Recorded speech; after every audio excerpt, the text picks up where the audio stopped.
Man, I spent way too long making that intro, but I think it fit the bill pretty well, and I'm proud of this little analog horror opening. Speaking of analog horror, let's be honest, at some point in your life, whether it be 2 days or 2 years ago, you have fallen victim to a video that looks like this. Creepy thumbnail, spooky title, the whole shebang. So you clicked on it, like most people did, and then oh boy, you were in for a treat. Pulsing static lines ran up and down the screen, distorted audio played in the background, and strange and terrifying found footage would be the center of your attention for the video. Sometimes it would be a group of guys hanging out and drinking beer when supernatural beings arrived to take them, while other times it would just be a still image that repeats the same words over and over again with a weird voice changer applied to it. Sometimes it wouldn't even be that complicated. I think I remember there being like a 20-second short of a girl who walks out of her bathroom and sees a demonic version of herself creepily smiling at her from the stairs. And that video went viral partly because of how unsettling it was, but also due to the fact that it was riding a massive hype wave for a genre of horror that was really popping off at the time, which was analog horror. New videos were popping up left and right on every social media platform you could think of. Twitter, Instagram, TikTok, and especially YouTube. Just a couple years ago, you couldn't open any of these apps without being bombarded with the newest installment of the Mandela catalog, or new footage found in the back rooms. And don't get me wrong, a lot of these videos were interesting to watch and dissect.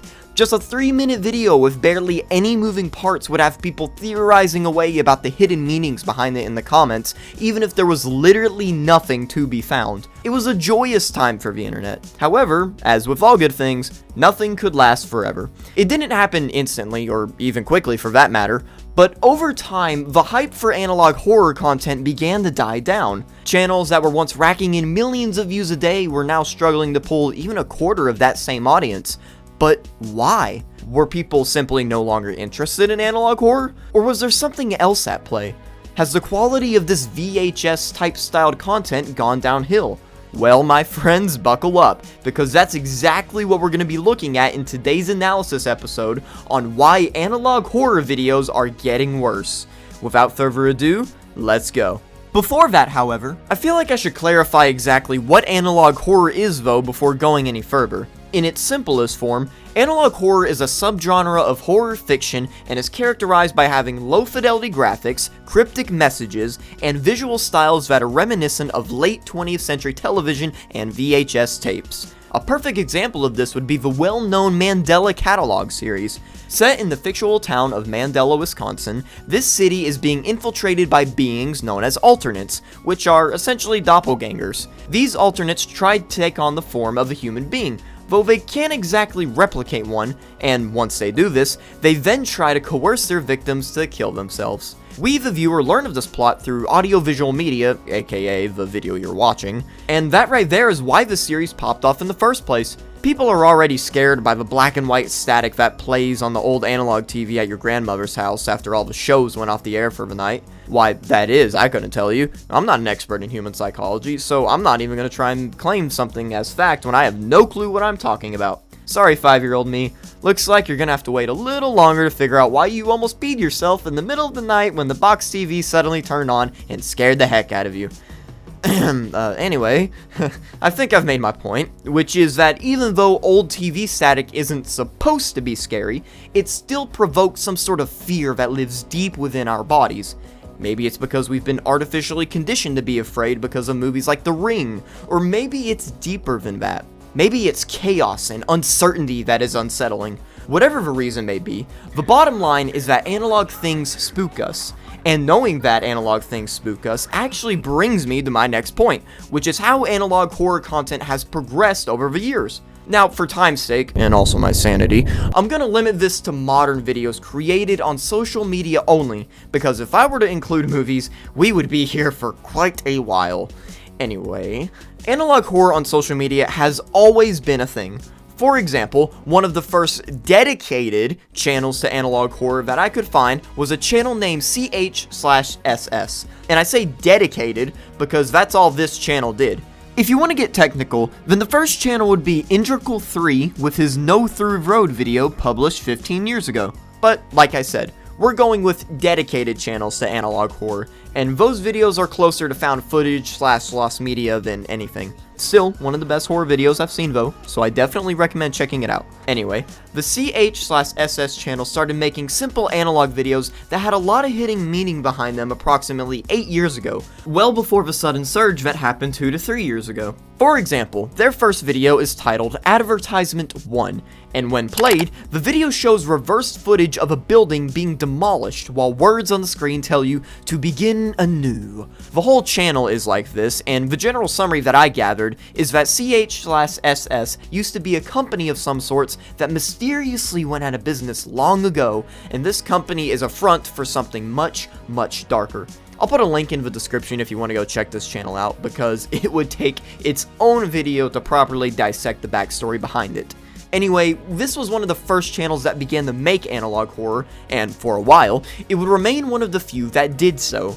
That is, up until 2021, when analog horror suddenly exploded in popularity. Works like the Walton Files, the Mandela Catalog, the Smile Tapes, and the Backrooms pushed this subgenre of horror into the spotlight. These videos were some of the first to focus heavily on VHS-styled editing and vague scripting to lure viewers in. From there, these videos would play their distorted recordings and give you just enough information to kind of grasp what the story was.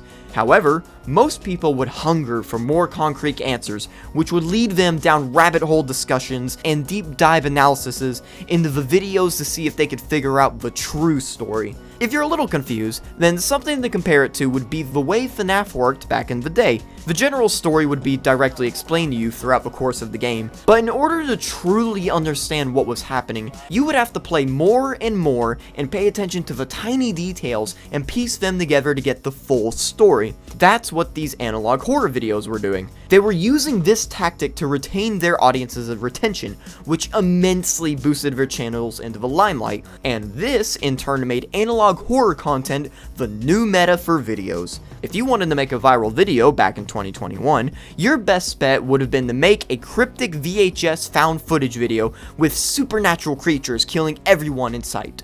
Either that, or you could have just made an Among Us Sussiest Moments compilation. Honestly, either would have worked. It was certainly a strange time for YouTube back then, what with all that was going on in the world at the time. Moving on, let's reel ourselves back to the present and take a look at the modern state of analog horror. Let's see, go to YouTube, analog horror videos. Huh? What the?